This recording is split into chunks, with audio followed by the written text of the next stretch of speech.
It's Hispanic and Latin American Heritage Month, so we're celebrating in Disney World.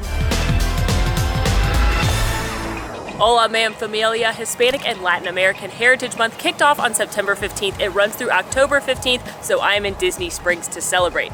There are a lot of specialty treats that have rolled out for the event. There's a special art display, merchandise, so we're gonna check it all out. And along the way, I'm gonna share the stories of some Latino artists, Imagineers, directors, musicians that have brought the Disney parks and Disney movies that we all know and love to life. So I hope you're ready. I hope you're excited. Vamos. I'm sure some people are like, Molly, why are you in Disney Springs and not in Epcot? The Mexico Pavilion's there.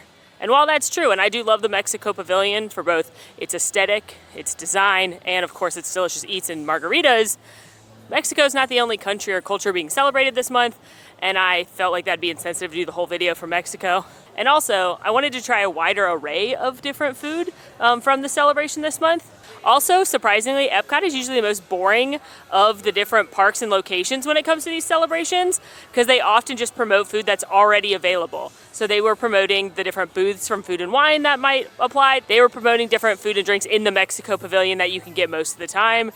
So there wasn't as much variety of new and seasonal and exciting things. Plus, Disney Springs has just such a wide array of restaurants and eateries that I wanted to showcase some of those, especially some things that we don't show that often. So here we go. Ironically though, our first location is somewhere we went recently in a video, and it was so good with their menu redone that I knew I had to come here for this video because one, I want to eat more food here, and two, we are at Pepe by Jose Andres. Jose Andres is a Spanish restaurateur.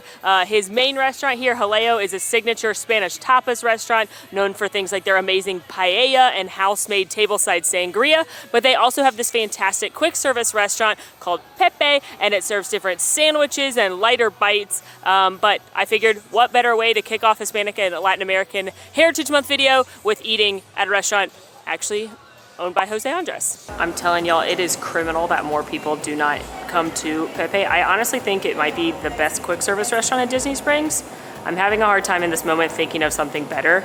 I like Morimoto street food a lot as well. Deluxe Burger is good if you want a burger, but I think this is probably the best quick service restaurant in Disney Springs. Unlike Jaleo, which is more of a tapas style restaurant, which I cannot recommend enough if you're looking for like a fun foodie date night spot. It's got a great vibe for that. But here at Pepe, it's mostly different kinds of sandwiches. They have traditional toasted sandwiches. They have pressed sandwiches. They've got flautas, which are like these delicious long skinny sandwiches. They had one we ate recently for a video recommended by the cast member that had chorizo sausage and manchego cheese and crushed tomato. And everything here is like delicious simplicity, which is my favorite kind of food.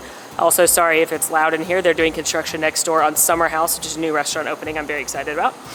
So I asked the cast member once again what to get. It was actually the same cast member that helped us out for our Cast Member Decides video last week, and she recommended a new kind of sandwich to try, so I'm really excited. Also on the menu, in addition to the sandwiches, they've got a couple other items. They do have the chicken croquetas, which are my favorite thing on the menu. They're these delicious fried, creamy, fantastic chicken fritters. They also have some signature desserts, churros. You can do ice cream and churros. You can do flan. So there's a lot to love at this little spot. And again, like second time we've been here for a video and no one else is in here, and that makes me sad. So I am personally going to stop here as frequently as I can as far as eating goes, because I want to eat my way through this menu, not kidding. My sandwich has arrived. This is the Bikini Menor Quin, which I'm gonna blanket apologize for my pronunciation right now throughout this video. I did take Spanish through high school and part of college, so I speak very little of it, but I'm not the best at pronunciation, but I'm trying, I promise. Anyway, this is one of their pressed sandwiches, and it's got spreadable chorizo sausage, manchego cheese, and honey. She said it is a fantastic, like kind of sweet, salty, nutty, perfect mix of all the flavors. Look at that. Look at it's drowning in this yummy Spanish honey. So I'm excited to try this. All right, here we go.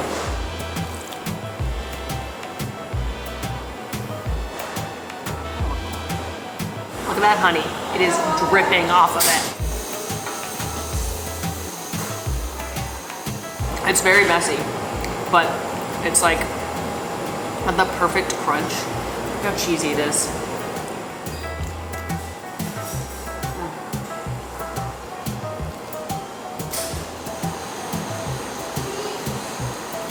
The manchego cheese, which is a sheep's milk cheese, is melting perfectly. Honestly, better than I thought it would, because it's kind of a firmer cheese when you eat it on its own. And then you've got a little bit of spiciness from the chorizo, that bread, again, crispy, crunchy, perfect, and then sweetness from the honey. So it is, just like she said, like salty, sweet, cheesy, nutty. Like, it's so, so delicious. And unique. I've not had a sandwich like this in Disney World. So it's like a fancy adult sweet and salty grilled cheese. It's fantastic. And the best part is, this isn't a seasonal item.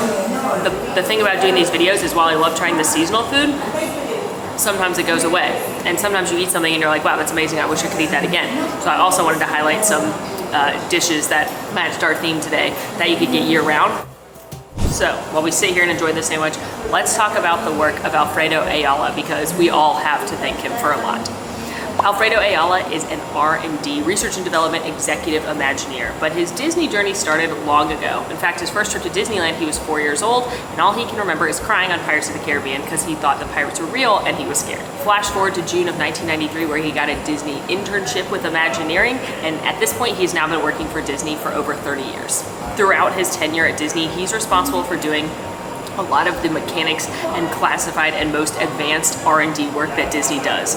Some of the attractions that he's designed include Mission Space. I'm sure we're all wanting to thank him for that one. He did the interior designs of the capsules.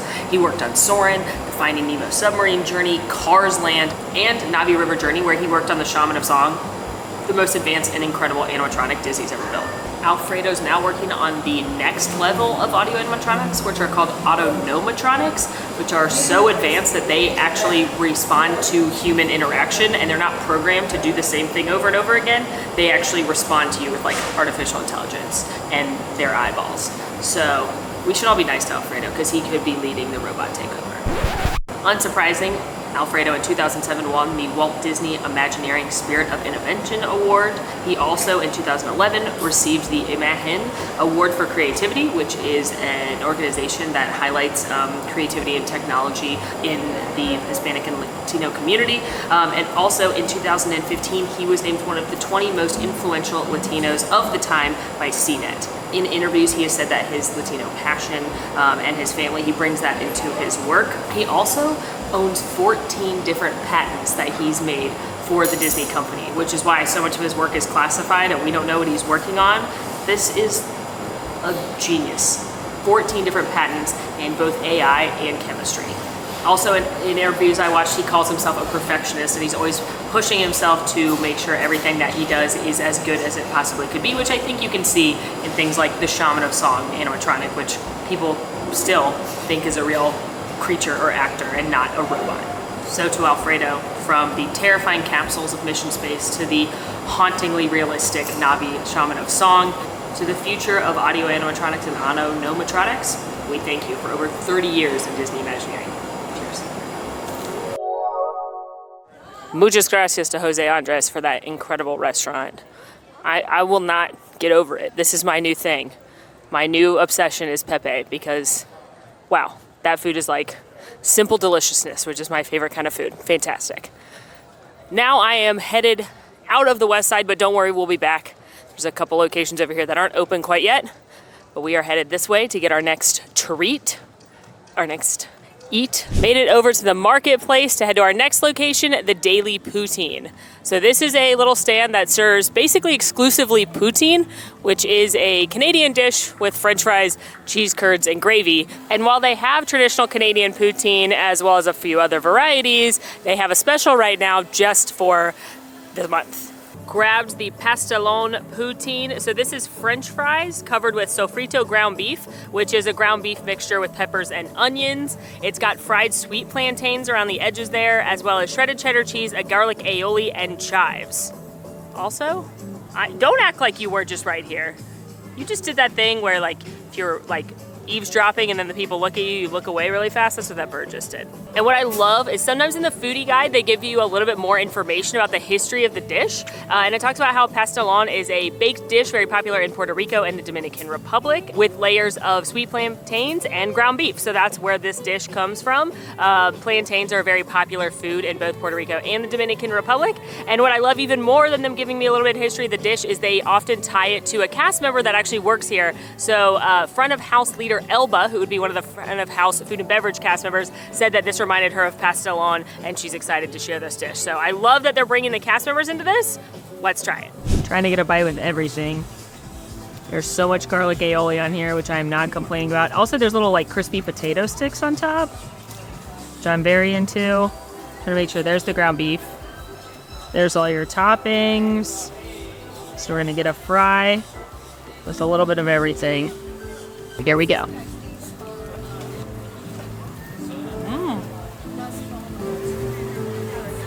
I felt pretty confident that I would like fries, ground beef, cheese, and garlic aioli, but I wasn't sure how I'd feel about the plantains on top of it. But they're delicious. They're really crispy on the outside, which is nice texture break from the ground beef, along with the little crispy potato sticks. But then they have just a little bit of sweetness. They're not as sweet as I expected them to be. They're adding just a little bit of sweetness, which is brightening up the ground beef mixture. Lots of this garlic aioli, which is fantastic. Very shareable dish. This is delightful. And since this is a famous Puerto Rican dish, I think it makes sense that the next person we're going to talk about is Lin Manuel Miranda. Of course, we all know who Lin Manuel Miranda is, but he has had quite an impact on the Disney Company, so obviously we're going to talk about him. Born and raised in New York City, though, his parents are from Puerto Rico, and he would spend a month every year growing up with his grandparents on the island. He went to Wesleyan University, and in his sophomore year, he wrote his first musical called In the Heights. Sophomore year. That's like 19 or 20 years old. I was not writing musicals at 19 or 20 years old. We don't need to talk about what I was doing, but I was not writing musicals. He premiered In the Heights at school at Wesleyan in 1999, and eventually it made its way onto Broadway in 2008. In the Heights was nominated for 13 Tonys, and it won 4, including Best Musical and Best Original Score.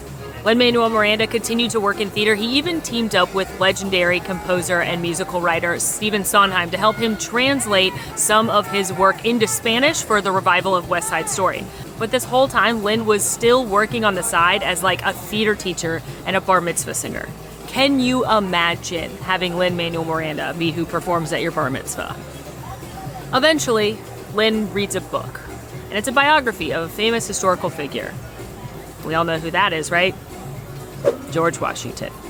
Just kidding. It's Alexander Hamilton. He reads this biography and he's like, how is there not a musical written about this? To which I'm like, Lin, why would there be a musical about this? Now, trust me, I'm glad it exists, but I love that his response is, why hasn't anyone done this yet? And I'm like, I think you have to be the only person in the world who would read a biography of Alexander Hamilton and think, award-winning play. But he did, and thank goodness he did. He read the book in 2008. He first performed anything to do with Hamilton in 2009 at a White House dinner, and then he continued to work on it till he formed it into an actual musical. Hamilton debuted off-Broadway in January of 2015, moving quickly to Broadway in June of 2015. It won many, many Tonys, including Best Musical, and it was at the Tonys where Lin gave one of the most famous award acceptance speeches of all time. It was when he was accepting the award for Best Original Score, and it was shortly after the Pulse shootings. This is when Lin gave the very famous "Love is love is love" speech. And love is love is love is love is love is love is love is love cannot be killed or swept aside. Since then, Hamilton has become one of the highest grossing musicals of all time. And on the weekend that Hamilton debuted on Disney Plus, the app was downloaded more than 266,000 times. That's a 72% increase from the previous 4 weeks. All for Hamilton. Of course, Lin has had more of an impact on the Disney Company than just writing Hamilton, which absolutely crushed on Disney+. He starred as Jack the Lamplighter in the sequel to Mary Poppins Returns. He contributed to several movie scores, including 2 of the Star Wars movies. In fact, he even makes a cameo in Star Wars Rise of Skywalker towards the end. Probably most well known in the Disney community, though, he wrote the songs for Moana, he wrote the songs for Encanto, and he also teamed up with Alan Menken to write the new songs for the new live-action Little Mermaid. Lin Manuel Miranda has been nominated for 2 Oscars. Lin Manuel Miranda is also set up to be the 3rd person in the whole world to win a PGOT. Now, a lot of people know what an EGOT is, which is when you win an Emmy, a Grammy, an Oscar, and a Tony. Very few people have done that, and even fewer people have won a PGOT, which is when you add a Pulitzer Prize onto that as at the beginning for the P. Lin has missed out on winning the PGOT twice now. He's been nominated for 2 Academy Awards, 1 for Original Song for How Far I'll Go from Moana, 1 for Best Original Song for Dos Oruguitas from Encanto. They actually submitted Dos Oruguitas before We Don't Care About Bruno became so popular, so that wasn't even nominated, but Lin lost, unfortunately, both of those Oscars, so he's got all the other ones. He's got a Pulitzer Prize, he's got Emmys, he's got Grammys, he's got multiple Tonys, but he needs that Oscar to get the PGOT. Still, no one can deny the incredible impact that Lin Manuel Miranda has had, not only on the Disney Company and beloved Disney movies and music, but Broadway and beyond. So, for Lin, thank you for not only inspiring me to eat this delicious French fry dish, but for some of the best songs I've ever heard. Thanks. Our next stop is Amarettes Bakery. This is a little bakery here next to World of Disney, and this is where you get a lot of really fancy desserts. This is where you can get those beautiful petite cakes. It's where you can get the Mickey dome cakes. You can even take a class to learn how to make them. I actually think Colleen is making something for the treat we're gonna get. As you can see, they've got tons of fun fall goodies in the cakes right now. Like, look at that cute Mickey dome cake. It's a peanut butter milk chocolate cake. He's a mummy. They've also got Jack and Sally eclairs, a little Oogie Boogie cream puff, pumpkin creme brulee, yum. But right now our sights are set on this, the sweet mojito taco. And from Amarette's, I picked up the sweet mojito taco. So this is a sweet taco shell filled with a lime mousse, a mint pate de fruit, and a meringue on a graham cracker taco. So you've got the chocolate right there, the taco, the different fillings. And this one also had a little detail on the parks log about some of the cast members that worked on it. Cast members Eric and Ashley, it says, were inspired by two of their favorite food and drinks, tacos and mojitos. And they were excited to bring a new twist on a way to honor their Mexican and Venezuelan heritages. So I think this is super cute. Excited to break up the savory dishes with a little something light and sweet. Here we go. It's so pretty.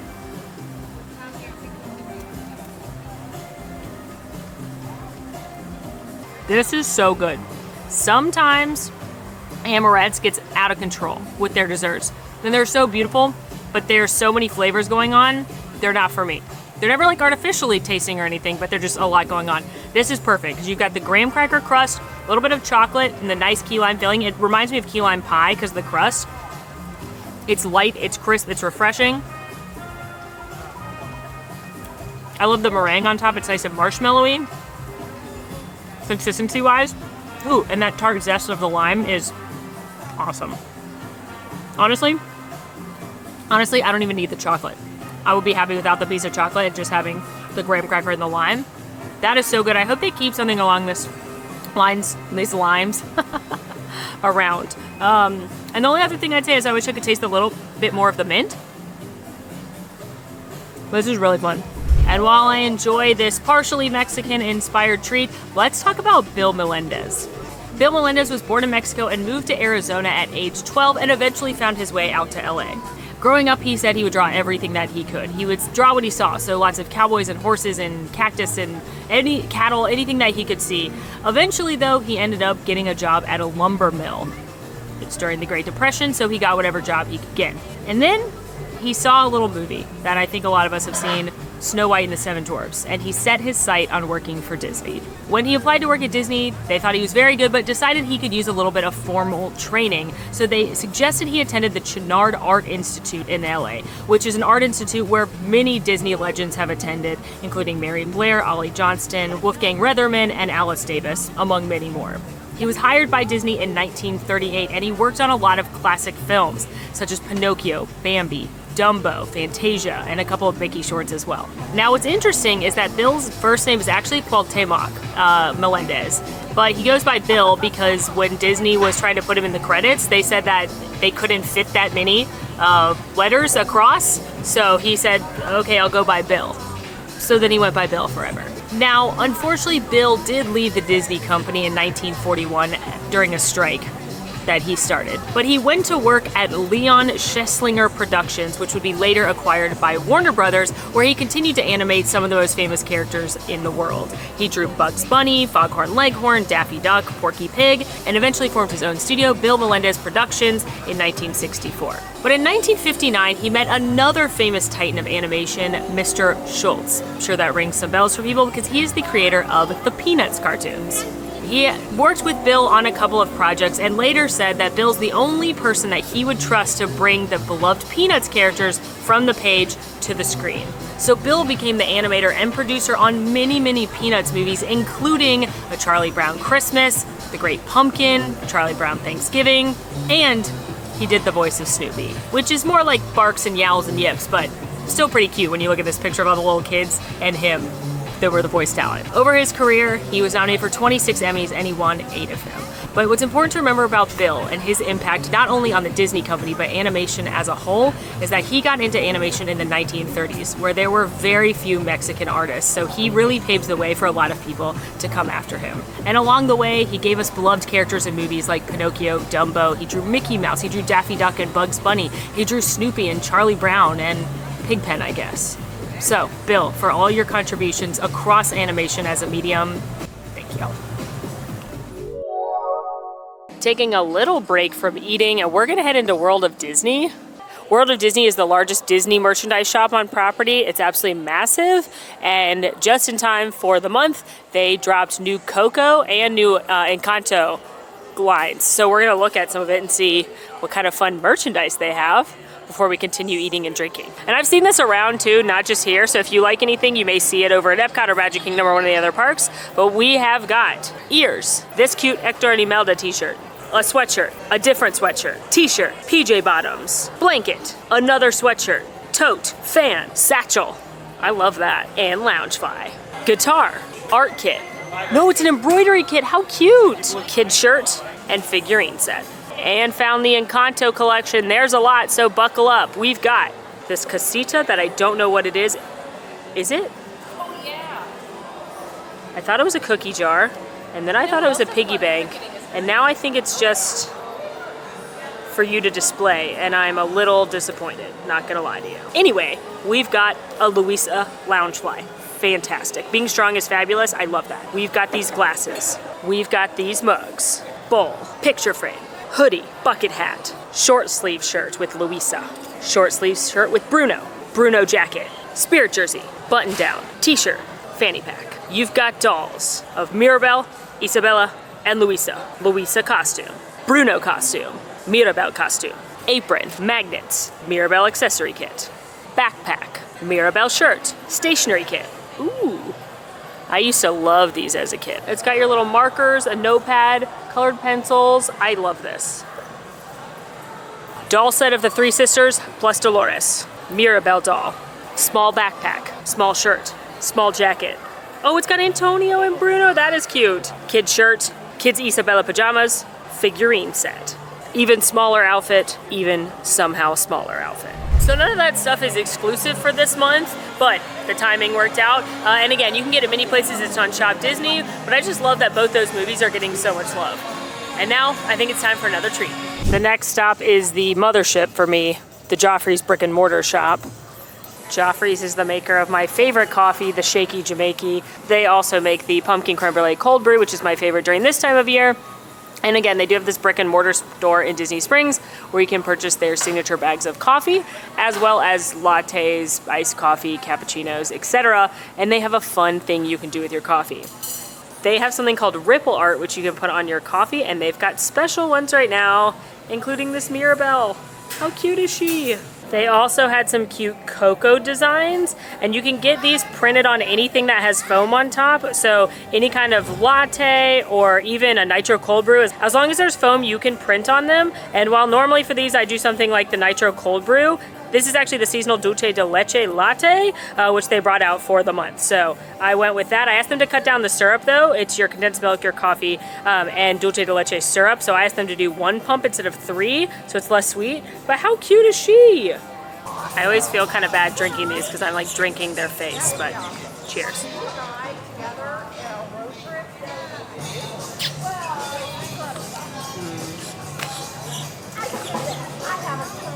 Dulce de leche is a very popular dessert in many countries all over Central and South America. It's made out of sugar and milk, and it almost becomes a caramelly consistency, a little bit smoother. It's very traditional to spread it on pastries and breads, and it's of course a flavor that's used in a lot of desserts and things like that. So very, very delicious. You're gonna find a lot of dulce de leche flavored things for the celebration or on restaurants that serve Latin American cuisine, but this latte is delicious, and we're gonna drink it on the go while we talk about our next ladies. We are gonna dedicate this Encanto latte to 3 ladies without whom we would not have the incredible movie Encanto. The first of these three women, Germaine Franco. Now, many people know that Lin Manuel Miranda wrote the songs for Encanto, but not a lot of people realize that Germaine is who wrote the score. The songs are, of course, what we all know and love to sing along to. Family Madrigal, We Don't Talk About Bruno. Surface Pressure, that's my favorite song on the soundtrack. But the score is what is the heart and soul of the film. Germaine Franco is a first-generation American. Her mother was from Mexico and she grew up in Texas. According to an interview with her mother, Germaine was practicing non-stop, always banging on different things to create music, including performing in the bathroom so she could get the refurb off of the walls in the tight space. I also read that when Germaine was in elementary school, her teacher asked what instrument she wanted to play and suggested the violin because girls play the violin, and Germaine said, "Nope, I want to play the drums." Eventually, she went to Rice University and studied music. It was that passion for percussion, along with usually being the only woman in the room, that set her apart from her peers. She ended up playing drums on many movie soundtracks, including The Italian Job, before setting out on her own to start doing scores. The first time she left her mark on a Disney movie was Coco. Composer Michael Giacchino brought her in to add some authentic Mexican flair to the music, and she went so far as to go to Mexico to record musicians there to make sure Coco is authentic. She ended up helping on Un Poco Loco and Proud Corazon. And coincidentally, Lin Manuel Miranda was working at the time on Moana when he saw Coco. And he said he cried like a little baby and he thought the music was so moving. So when he was putting together the team for Encanto and he knew he wanted an all-Latino team, he called up Germaine and asked her to do the score. There was a catch though, COVID. Because of travel restrictions, she wasn't able to go to Colombia where Encanto takes place, and she was afraid she wouldn't bring a true authenticity to the project. But her mentor, John Powell, who did the score for movies like How to Train Your Dragon, said, "What do you want me to do it? I'm less Colombian than you." At that point, she laughed and knew that she could pour her heart and soul and do her absolute best for this movie. And it obviously worked. Not only is Encanto one of the most incredible Disney movies, the most popular Disney movies of all time, but Germaine actually became the first Latina to ever win a Grammy for Best Original Score in a Visual Medium. Next on our list, we've got Yvette Moreno, who was the producer on Encanto. Yvette is Mexican-American. After graduation, Yvette became a social worker, but quickly realized it was not the job for her, so to make ends meet, she started doing temp jobs, including one at the Walt Disney Studios. She absolutely fell in love with working in animation, so she worked her way from a temporary position up to an admin manager in tech when she realized she was ready for yet another challenge. She then had a meeting with Roy Conley, the producer of Tangled, who was looking for a production manager, and she got the job. She ended up going back to school to get her MBA, and since then she has worked on movies such as Wreck-It Ralph, Moana, Zootopia, Big Hero 6, and more. And as the producer for Encanto, she won the Academy Award. If that wasn't enough, she's inspiring her teammates and her community because she formed a group at Disney called Voces, which is voices in Spanish. In an interview I read, Yvette said that Voces was inspired by the feeling of isolation of often being the only Latina in the room. So she wanted to create a space for people to come together. The group gathered over 400 members within the first 2 weeks, and she said, "Coming together in this group was really life-changing for me because I was able to actually connect with people who understood my references or grew up similar to how I did. And there were people that were also just figuring it out." And last but not least, this latte is doing some heavy working for these incredible ladies that made Encanto. We have Charisse Castro-Smith. Charisse grew up in Miami in a Cuban-American family and had a passion for plays and for acting. So she got a BA from Brown and then a Master's of Acting from Yale, where she also started writing plays. For the majority of the first part of her career, that's where she was. She was either on the stage or writing plays. And it wasn't until later that she actually got into TV, first starting by writing a show called Devious Maids on Lifetime. She also worked on the TV adaptation of The Exorcist and The Haunting of Hill House. And then she wrote Encanto and eventually ended up becoming a co-director because of how passionate she was on the project and how well she was working on the project. Her co-director, Jared Bush, said this about Charisse's work and why she ended up becoming co-director on Encanto. He said, "She was a godsend from the moment she joined and created a foundation of heart, vulnerability, and authenticity that the entire film is built upon. From day one, she wanted to create a unique, flawed, and utterly human character in Mirabel that spoke to the experiences of so many Latinas while at the same time being relatable to audiences around the world." Charisse credits her relationship with her grandma for a lot of the inspiration behind Encanto, especially Abuela. But my favorite thing about Charisse and all of her work to create what is now such an iconic film, she said that, much like she has a young daughter, "It means the world for me, for little brown kids everywhere, to get to see themselves and see themselves represented in a positive way and finally feel seen." So, to the ladies of Encanto, Charisse, Yvette, Jermaine, this Mirabelle latte is for you. Cheers. But the reason I walked back over here was to check out the Art Walk, which is this beautiful mural collection that I don't think a lot of people realize is something that anyone can walk through around the backside of Disney Springs. So they've got different murals from artists, and they will add new ones or change them out depending on the season, depending on which artists they can get here. And they actually have artists working right now painting some stuff in honor of Hispanic and Latin American Heritage Month. So the artist here is called Tratos, and it's a Cuban couple out of Miami, and it looks like she's literally right here, right now, painting. So I'm gonna be quiet because I don't want to disrupt her beautiful artwork. But look at this. This is so cool. Here's some more of the Art Walk murals. I was doing a little more research, and the animals when I walked in were by Ernesto Moranje, who is a Cuban-American artist from Miami as well. And this one is by Dom Rimsk, who's from Puerto Rico. This giant, gorgeous one with featuring lots of colors and children from around the world was by Eduardo Cobra, who's from Brazil. So aren't these beautiful? A lot of people, I just feel like, don't realize this is back here or something you could look at. You could pick up a coffee like I did or a cocktail and just come back here and see beautiful art, maybe even see some art in progress. Our next stop is Frontera Cocina. This is owned by Chef Rick Bayless, who's a James Beard award-winning chef whose specialty is Mexican food from specifically the Oaxaca region of Mexico. So you're gonna get amazing margaritas, fantastic tacos. He's known for his mole sauce, and they have a special margarita for the occasion. Obviously, we cannot do a Latin American Heritage Month and not enjoy a margarita. That would be ridiculous. Now they have fantastic margaritas here. They are run by the same beverage team as the Mexico Pavilion. So La Cava del Tequila, La Hacienda, San Helen, all run by the same team, and they are fantastic. This is the guava margarita. It's made with Centilla Reposado Tequila, 10-to-1 rum, guava puree, and agave infused with Mexican chilies. And on their little description, it says that margaritas are an expression of the history of Mexico, with its elements corresponding to some of the cultures that have been present in the country. This particular beverage combines the history with the refreshing guava flavor as part of the tradition. Its flavor, color, and charismatic aroma are an element of the offerings of the Day of the Dead. Now, the bartender did tell me it's a little sweet, which I'm not normally about. Normally I get the spicy jalapeno margarita here, but we're gonna try the seasonal flavor, see how we like it.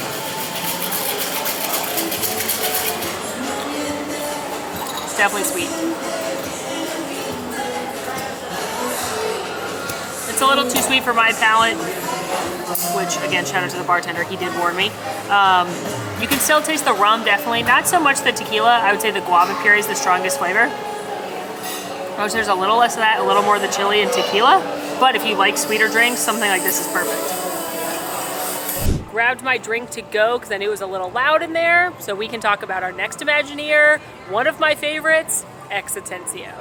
Exitencio, full name Francis Xavier Atencio, was born in Walsenburg, Colorado, which was a primarily Mexican town. His grandfather moved there in 1864 from New Mexico, which at the time was still part of Mexico. He was self-taught as an artist, but he actually wanted to go to school for journalism, which is what his father did. However, he didn't get into journalism school. He did get into art school though, so he packed up and moved to LA. After graduation, he noticed that Disney was hiring artists, so he submitted a short storyboard about a scruffy cowboy named Pachico getting kissed by a horse. And that cartoon ended up changing his life because he got offered a job at Disney. And when I was reading about him, I'd never read this story before, but apparently once he got offered the job, he ran down the street going, "I'm gonna work at Disney," to anyone on the street that would listen. X started working on films at the Walt Disney Animation Studios, classic movies like Fantasia, Dumbo, many shorts. He even did the animation in Mary Poppins in the nursery scene. And then, like many of the earliest Imagineers, Walt selected them from the drawing from the animation studio to come over to WED Enterprises, which is Walter Elias Disney Enterprises, which was the predecessor to Imagineering. And many of those folks were pulled over during the 1964-65 New York's World's Fair, where the Walt Disney Company had 4 different exhibits they were working on. X, in particular, was pulled to work on the Primeval World portion of the Ford Magic Skyway, which was different dioramas featuring dinosaurs. You actually see those real dinosaurs from the exhibit in Disneyland when you go on the railroad.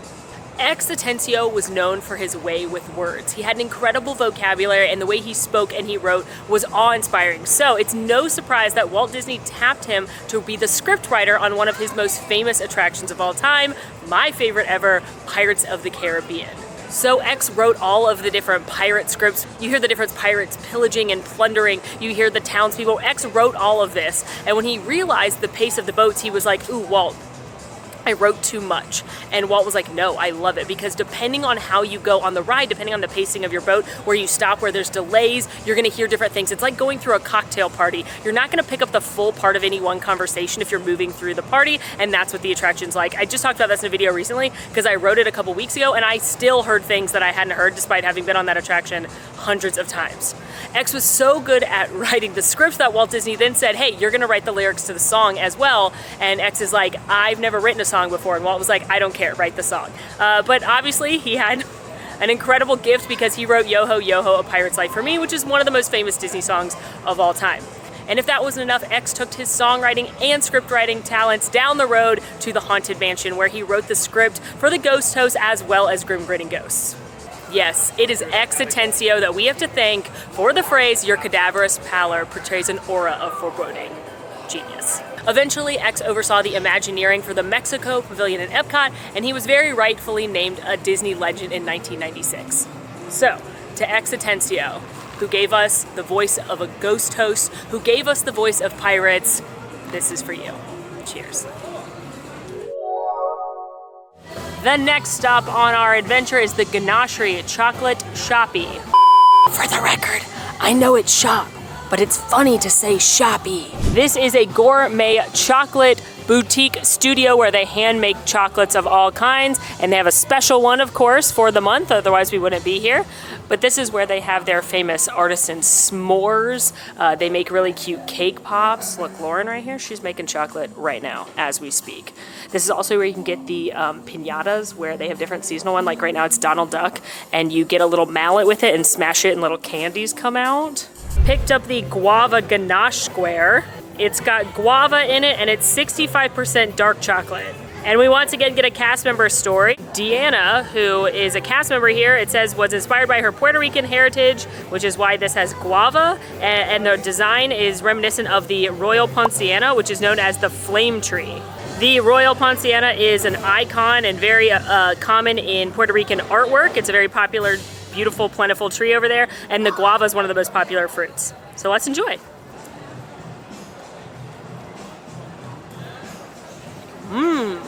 Ooh, that is yummy. It's filled. Really nice, rich dark chocolate on the outside, that fruity guava on the inside. Wow, this chocolate is so good. Between the Gideons and the Salt and Straw and the candy shops, it's easy to forget that the Ganashri is here. But if you want just like a decadent little treat, chocolate square might be the way to go. And while we enjoy this decadent piece of chocolate, we are going to talk about character artist Jose Celaya. Jose grew up in El Salvador, literally in the middle of a civil war, and would often draw what he saw, which meant his drawings often included violence and helicopters being shot down, because that's literally what he saw outside. But among all that, in all the interviews that I've watched and seen with him, he said he stayed upbeat because he would escape into cartoon. He would watch Dumbo and Peter Pan and all these Disney movies, and that would help him escape and realize there was still good in the world. And at age 7, he told his mom he was going to work for Mickey Mouse. And his mom, to make that dream come true, moved to the United States a few years later and actually had to leave Jose for a year and a half. He specifically referenced, remember watching Dumbo during that time, because it's about a mother and a son who are separated but eventually get reunited. At age 12, he did finally move to the United States, and he didn't speak any English, and he started getting bullied in school until he realized that art was his way to success. Once the bullies understood that he could draw and he could do things like caricatures of the teachers, he was in and they stopped bullying him. He credits art with literally saving his life. Years later, when he was in high school, the first time that he saw his drawings come to life in an animated style was when he was enrolled in a program that was to help kids stay off drugs. And the program actually had kids draw things, anti-drug cartoons and slogans, and then they would animate them and bring them to life so the kids could see their work actually moving. One of the program mentors was so impressed by Jose's skill that he gave him a scholarship to his art institute in Santa Monica, California. Now, fast forward, it's the mid-90s, animation is skyrocketing, it is booming, we are in the Disney Renaissance, and Jose gets a job with Disney at age 20. His first major project for Disney was the TV show Recess, which I know I grew up with, I'm sure a lot of us grew up with, and the character he was in charge of was drawing the Spinelli, who he actually designed after his friend from high school named Mara. Since then, he's drawn characters for Tangled Ever After, Extremely Goofy Movie, Phineas and Ferb, The Simpsons. He's currently the head character designer on The Lion Guard, which is a show on Disney+, and he said his favorite character to animate is the honey badger Bunga. I think my favorite part of Jose's story, though, is that he told his mom at age 7 that he was gonna work for Mickey Mouse, and not only has he worked for Mickey Mouse, but he's drawn Mickey Mouse. He's done work for TV shows like Mickey and the Roadster Racers and Mickey Mouse Clubhouse. Sadly, his mom passed away recently, but in all the interviews I've watched, he talks about how important it was that she believed in his dreams and that she sacrificed so much to move to the United States, be away from her children for a year and a half so that his dream of working for Mickey Mouse could come true. And I just think it's unbelievable and so inspiring that someone could grow up literally surrounded by violence, be inspired by Disney movies, and make their dreams come true. Jose says about working in children's animation that, especially in shows for kids, we have the opportunity to make a difference by educating children about working as a team, pushing positive ideas, and giving them better influences through animation. It's necessary to show children how to cherish important moments in life. So to Jose, and to his mom, for bringing to life so many Disney characters, this is for you. Just ordered from our last spot. I told you we'd be back to the west side because the food truck park has opened up, and I have ordered something tasty from Cilantro Urban Eatery. Cilantro is locally owned, family operated by Juan and Carolina. And when I say family operated, I literally mean Juan is in the truck right now. I was just talking to him when I made my order. This is a permanent truck here in Disney Springs, and I have ordered the seasonal item, but on their menu normally they've got arepas, they've got something known as the Puerto Rito, they've got tostadas, Cuban sandwich. I've actually never gotten anything from here, and based on their Instagram, that is a huge mistake on my part, so I'm really excited to eat. Got my dish. These are tequeños, which is Venezuelan white cheese that's been fried in bread dough and served with an avocado crema dipping sauce. Can't think of a better way to end this video. I am so excited about these, especially because I love an avocado crema. I love cheese. These are like Venezuelan mozzarella sticks, is my assumption.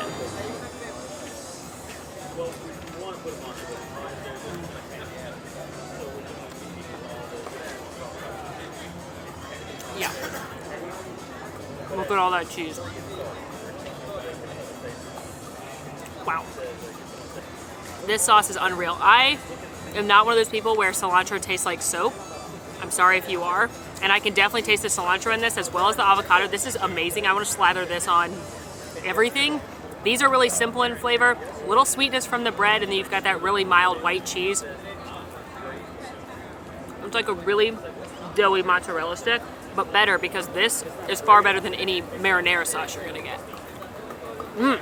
Yum. And because we have a batch of tequeños from one of the newer restaurants here in Disney Springs, we are gonna end with a very small batch of 2 Imagineers from like the newer, more recent Imagineers that have worked on some of the most recent attractions in Disney World, starting with Liz Diaz. Liz was born in Cuba, moved to Venezuela, and eventually the United States when she was 12. She didn't speak any English, so she actually used a lot of Disney movies and music to help her learn the language and wanted to be an animator, but she wasn't very good at drawing, which is kind of a problem when you want to be an animator. She ended up becoming an architect and applied to Disney, where she got rejected. But she didn't give up, and she finally got an internship at Disney in 2014. The internship was a project manager intern for Walt Disney Imagineering, and it turned out that she was going to work on the most important project that Disney has ever done, possibly in the history of the company's 100 years. And that's the Tule Canteen, the home of cheeseburger pods at Disney's Animal Kingdom. I'm not joking. That was her project, was the Pandora expansion. And yes, she did work on Satuli Canteen. So for me personally, thank you, Liz. And I guess it's important to mention that she was more recently the assistant construction manager on Remy's Ratatouille Adventure. When asked about how her heritage helps her throughout her job with Imagineering, she said that a lot of our work at Imagineering is based on close coordination and communication. Being able to communicate with some of our construction partners in my native Spanish language goes a long way in our relationship. It helps with understanding and also helps build a mutual trust and respect through the commonality of language. So to Liz, who helped us shrink down to the size of a rat, but most importantly, helped build the home of cheeseburger pods, thank you. And the last Imagineer we will be talking about today is John Lorena. He's a first-generation American. His parents were from Argentina, and he grew up in Queens, a very diverse neighborhood, which he says helped shape him and who he became as a person, not only because of all of the different people and cultures that he got to interact with, but unfortunately also because of the discrimination he saw his father face on a daily basis for being from Argentina. John ended up getting a degree in architecture, but before he came to theme park world, he actually worked for movies and was a production designer on films such as Alex and Emma and Paris Hilton's The Hottie and The Naughty. Eventually, he joined Disney Imagineering, and he's worked on attractions such as the refresh of Star Tours, The Adventures Continue, TM, in 2011, as well as Pirates of the Caribbean Battle for the Sunken Treasure, the incredible looking version of Pirates of the Caribbean that's out in Shanghai Disneyland. Nowadays, John is an executive creative director in Disney Imagineering, and he oversaw a little project you might have heard of called Star Wars Galaxy's Edge, including being the principal architect on Star Wars Rise of the Resistance. So I think we can all agree, thank you, John, for building the greatest attraction Disney's ever done. So to John, from The Hottie and the Naughty to Rise of the Resistance, we appreciate you. Well, that is a wrap on my Hispanic and Latin American Heritage Month video here in Disney Springs. Hopefully you had fun following along, maybe checking out some new treats or some new places to grab something to eat or drink. And I really hope you enjoyed hearing some of the stories of different Latino Imagineers, artists, directors, musicians, creatives that have brought so many things from Encanto to Hamilton to Disneyland to Pirates of the Caribbean and beyond to life. As always in these videos, we like to use this as a chance to give back. So this month we will be donating $500 to the Hispanic Scholarship Fund. This is a nonprofit organization that helps students and parents achieve higher education. They have provided over $675 million in scholarships to Hispanic students. So if you feel compelled to donate, we'll put the information down below. But this is just our little way of giving back during this celebratory month. As always, thank you so much for watching. I want to say again, thank you for watching these types of videos. I know they're maybe not as flashy as or exciting as a bunch of rides or a new event, but they're really special to me. I love being able to share some stories of people that we may not have known about. I love doing the research for these videos and learning more about people that I don't know as much about. So I really, really appreciate you being here. Until next time, friends, make sure you rate, review, subscribe, follow us on social, come hang out with us in Discord. And until next time, friends, I'm Molly, and it's been magical.